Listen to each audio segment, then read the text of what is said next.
when they announced the Iron Survivor challenges, John Cena, announced everybody. He made sure to do your gimmick and hit the pose and all that. And he also made sure to hit the Performance Center and talk to a lot of the up and coming stars down at NXT.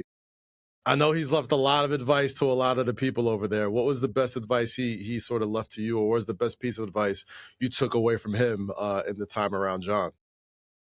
So there's two that really stick out to me. John, one thing that was amazing was at the Royal Rumble, I asked, would it be possible to ask you a couple questions sometime? And he says, well, tell you what, why don't we go over here and you can ask me anything you ever wanted to ask me? And I was like, wow, he's a pretty busy guy and he had a pretty busy day. So the fact he was willing to just say, yeah, let's sit down and we can discuss anything you want to discuss or ask me. And I was like, wow, this is pretty cool. And in that time, I learned a great deal about how John Cena approaches the art of timing, and not, in this business and in life, timing is everything. And the advice didn't just apply to a match or a promo or business. It really applies to everything in life. So I think that was something that, sometimes you get a piece of advice that has other layers to it, that when you get a bit more experience, you start to understand even more what they meant. And I think there's a little bit of that with John and the advice that he gave me.